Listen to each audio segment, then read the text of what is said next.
Anteontem, sábado, dia 14, o jornalista Glenn Greenwald, que é americano, tem também cidadania brasileira, mora lá e aqui, e o sociólogo Celso Rocha de Barros, que é colunista da Folha de São Paulo, eles combinaram que farão um debate. A conversa deve ser transmitida ao vivo. Houve o pedido do Celso Rocha de Barros para que seja em inglês. Ele sugeriu, porque o Glenn pode ser em português ou em inglês, e até, embora como o assunto a ser debatido é o Brasil e as denúncias de Greenwald de que o Brasil está mergulhando rapidamente num sistema autoritário de censura e de controle, então seria interessante em português, as pessoas poderiam acompanhar diretamente, sem a necessidade de uma tradução posterior, imagino que será posterior. Mas, por outro lado, talvez em português o Glenn não conseguisse dominar inteiramente aquilo que seria dito, talvez não usasse as palavras corretas ou não construísse as frases de maneira plenamente inteligível, e parece que o Celso consegue fazer isso em inglês, então que seja em inglês. O mais importante é que ambos resolveram tratar suas divergências da maneira adulta, séria, correta, democrática, debatendo, não é? E na troca de mensagens que levou à ideia de um debate, não há ofensas, né? Essas coisas infanto-juvenis que prevalecem hoje, inclusive entre adultos, ou principalmente entre adultos, inclusive nos meios acadêmicos, intelectuais, nas redações, né? Os argumentos são infanto-juvenis, repletos de ofensas, de rótulos, de carimbos, e a priori já fica claro que não há nenhuma possibilidade de que o debate esclareça alguma coisa, porque não seria um debate, seria...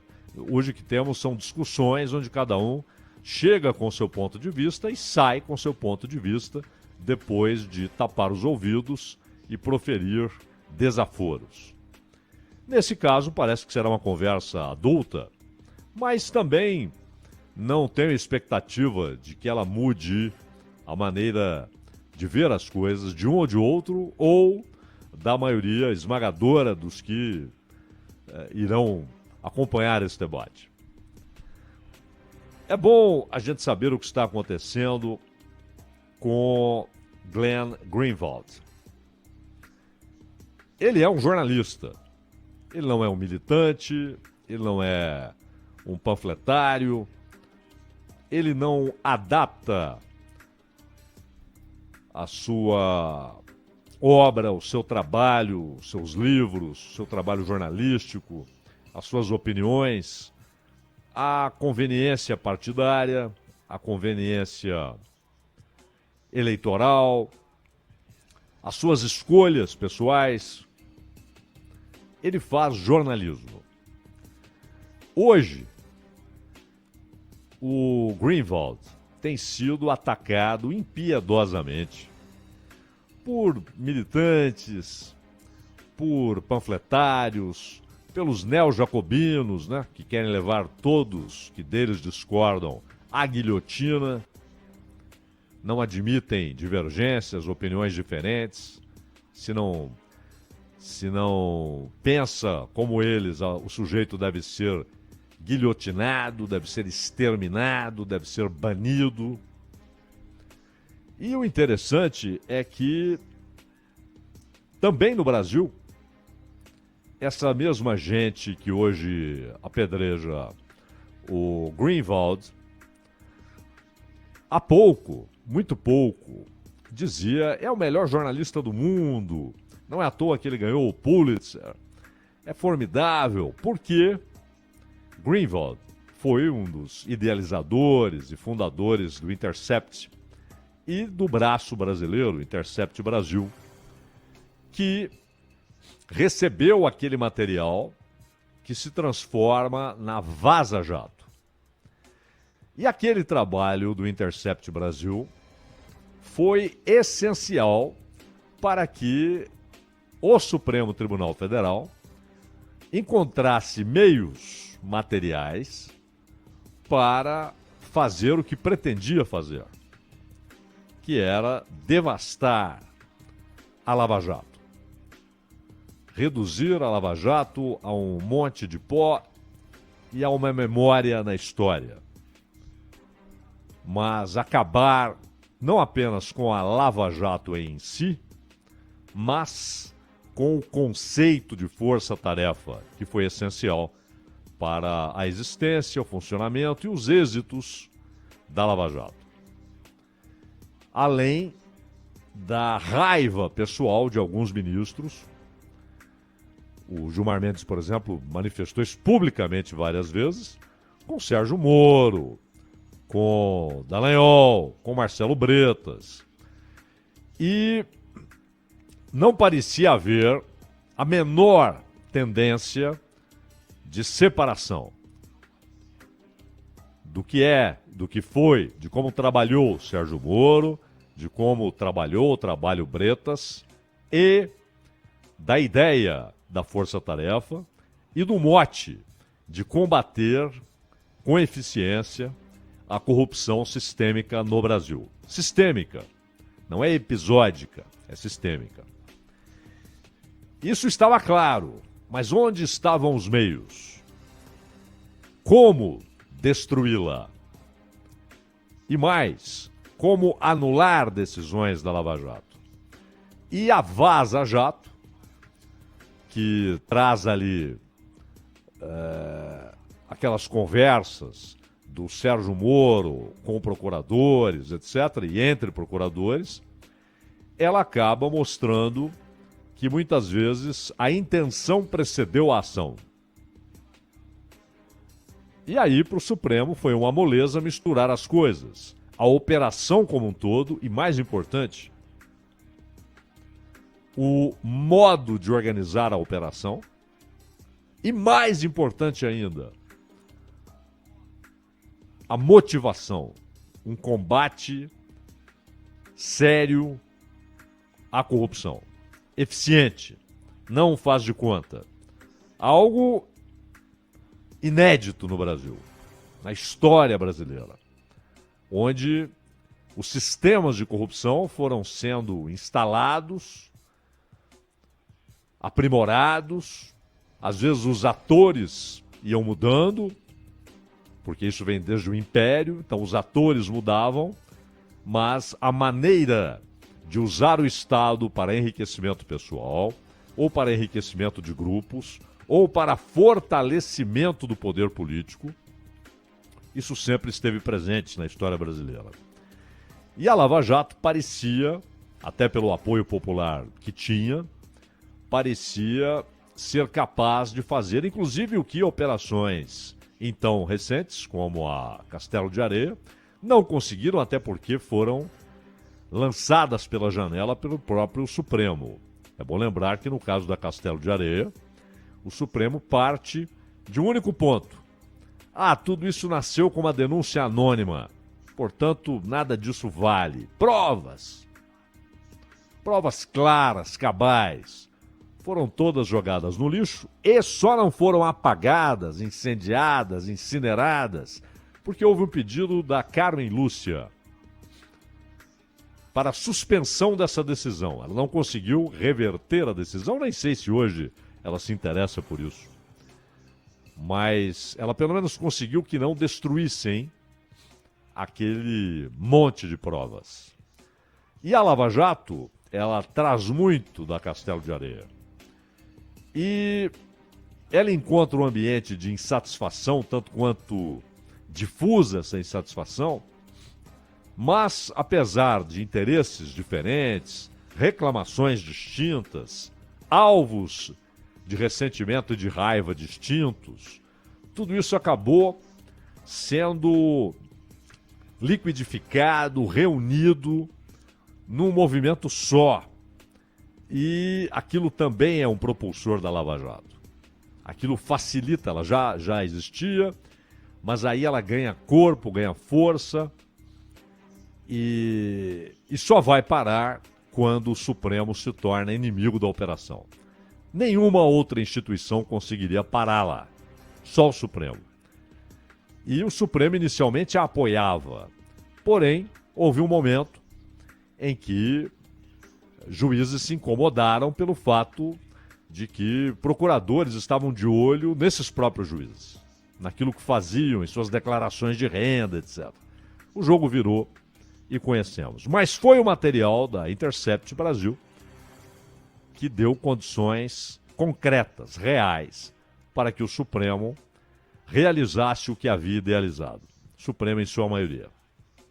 E aí, Greenwald virou herói para uma parte do Brasil e vilão para outra parte, foi até agredido fisicamente. Na época, muita gente ligada ao Moro ameaçou Greenwald de prisão ou, no mínimo, na menos ofensiva das hipóteses, de deportação. Sua família foi moralmente assediada. Troço pesado, realmente pesado. Mas ele manteve o jogo. O tempo passou um pouquinho. Vem a eleição nos Estados Unidos. E o New York Post, que não tem, embora seja mais antigo, né, não tem o prestígio mundial do New York Times. Mas o New York Post conseguiu um material do Hunter Biden num laptop com e-mails que demonstravam a participação dele e da família, inclusive do pai, Joe Biden, então candidato à presidência dos Estados Unidos, em vastos esquemas de corrupção e de vantagens pessoais na Ucrânia e na China. Inclusive a famosa história, Hunter Biden trabalha para uma empresa ucraniana.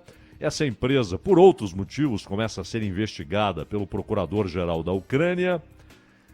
E Joe Biden, então vice-presidente dos Estados Unidos, vice de Barack Obama, deixa claro para a Ucrânia: aquela grana, $1 bilhão de ajuda que os Estados Unidos estão prontos para entregarem à Ucrânia, essa grana só será entregue se esse procurador-geral for retirado, removido, substituído. E isso aconteceu.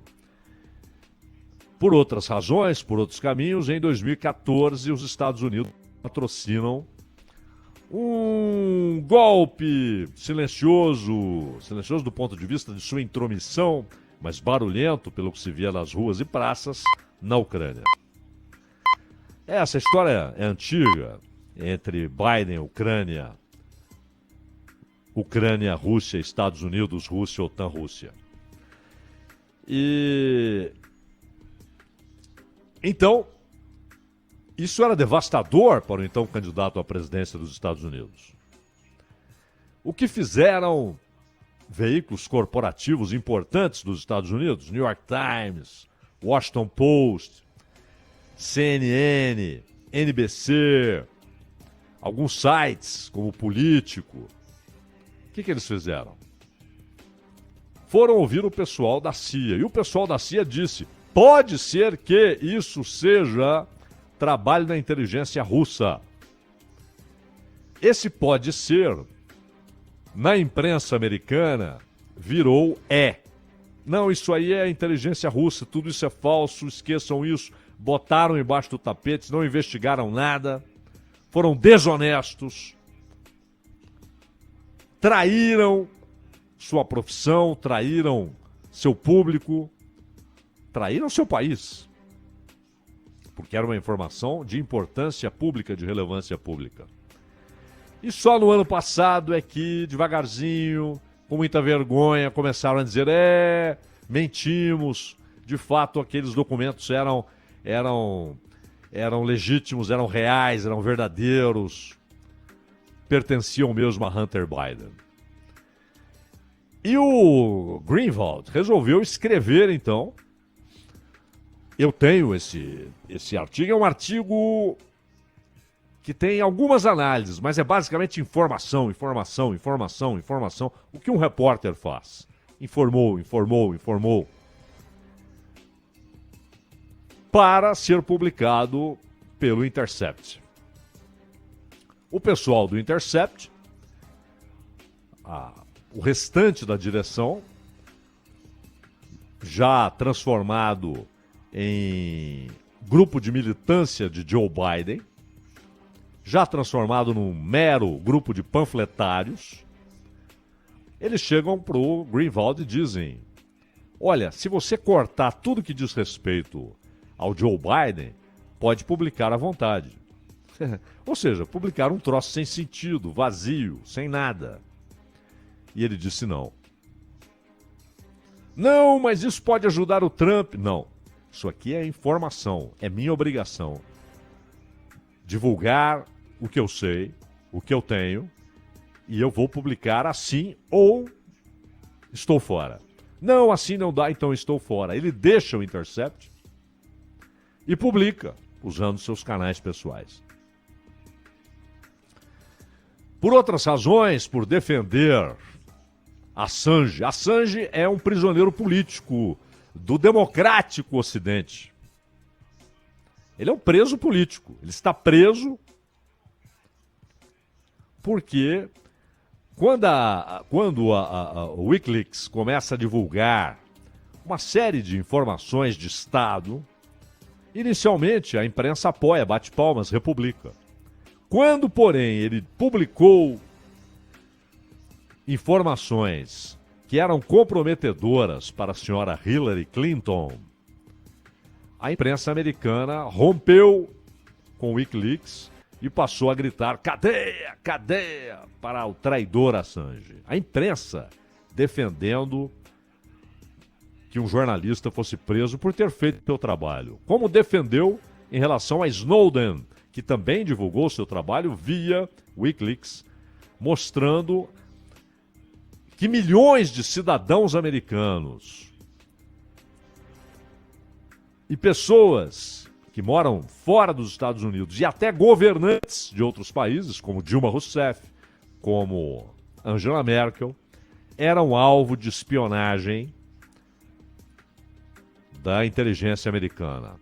Milhões de cidadãos americanos. Isso é informação pública vital. O público tem de saber o que o Estado faz com as informações que tem. Como espiona, como constrange, como vigia.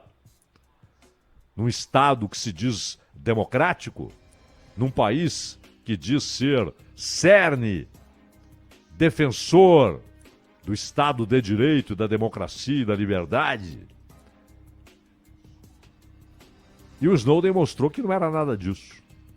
Teve de se refugiar na Rússia. E olha que ele continua crítico do governo russo, é vigiado pelo governo russo, mas lá ele tem a garantia de que não será preso e condenado talvez à morte, porque ele é acusado de traição à pátria. E o democrata Obama e o democrata Biden nada mais fizeram do que dizer: mandem Snowden, queremos ele preso. E o Greenwald defende esses caras. Defende a dignidade. Defende que tenham o tratamento justo, legal, e não a perseguição do Estado policial, daquilo que os americanos chamam de Estado de Segurança, que é quem governa de fato os Estados Unidos, muito mais do que a Casa Branca. Esse sujeito, Greenwald, ele hoje é perseguido e é tido como inimigo pelo FBI, pela CIA. Não é aquela coisa fantasiosa, né? A CIA persegue. Não, no caso dele é real. Real. Agentes da CIA e ex-agentes, os formers, né, como eles dizem, vão diariamente à televisão atacar Greenwald e alguns outros jornalistas, como inimigos do país. É acusado de agente russo por questionar a política americana para a Ucrânia. É tido como inimigo por Trudeau, pela pseudo-democracia vigente na Europa, cada vez mais tratada a pontapés, e pelo estado de segurança dos Estados Unidos e pelas grandes corporações de mídia dos Estados Unidos. É esse tipo de oponente que tem o Greenwald. Ele não vai se assustar como o Lex, escrevendo ofensas na internet. O que escreveram a respeito da família desse sujeito nos últimos dias é assim, de uma podridão, de uma canalice, de uma sordidez, de uma falta de sentido básico, elementar, de solidariedade humana com o sujeito que está no hospital, que ainda corre algum risco de morte, que correu um risco pesado de morte, para atingir o Greenwald. Crianças sendo atacadas. A indecência elevada à enésima potência, a sordidez, a canalice, a cafajestagem, a sujeira, a podridão, tudo porque Glenn Greenwald passou a dizer que Alexandre de Moraes está tomando decisões e assumiu um nível de poder que tornou-se ele, Alexandre de Moraes, um problema para a democracia brasileira e para o Estado de Direito. Que o Ministério Público tem sido atropelado, que o Congresso tem sido atropelado e, o ponto vital, que a Constituição brasileira tem sido atropelada por decisões e atitudes de Alexandre de Moraes. Foi isso que ele escreveu. Você pode discordar, você pode dizer, Greenwald, você está errado, você não está enxergando o que está acontecendo, não é isso, é aquilo, que é o que o Celso Rocha de Barros pretende fazer nesse debate, argumentar, olha, não é assim, a situação aqui é outra. E provavelmente sairão ambos com as mesmas ideias que entraram no debate, porém com respeito mútuo. Cada um expõe suas posições. Não. O que a maioria faz, e jornalistas inclusive, sites, é atacar a pessoa, é defender o seu banimento, a sua destruição profissional. Defende que o sujeito seja guilhotinado, ainda que virtualmente, mas banido, arrastado pelas ruas, linchado, moral, profissional e intelectualmente. É isso que querem, não aceitam nada diferente porque o sujeito pensa de um modo distinto do que eles pensam. O New York Times, que não gosta mais do Greenwald, antes o incensava, né? Pulitzer convidava para que ele escrevesse artigos e para que ele falasse com a redação como deve trabalhar um jornalista. Isso era normal, o New York Times faz isso direto com o Greenwald.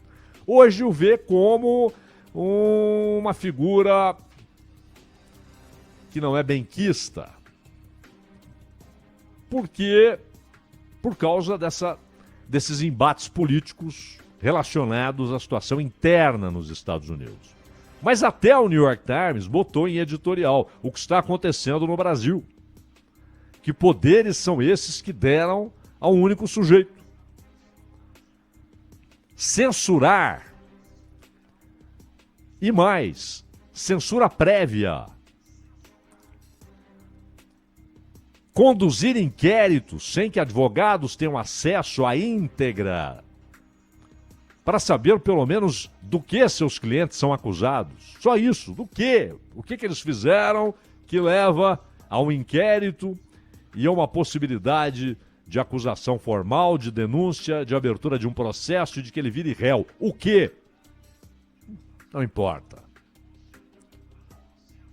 E finalmente veio o episódio em que ele diz, olha, o Alexandre de Moraes determinou a essas plataformas, né, que façam desaparecer alguns canais, etc.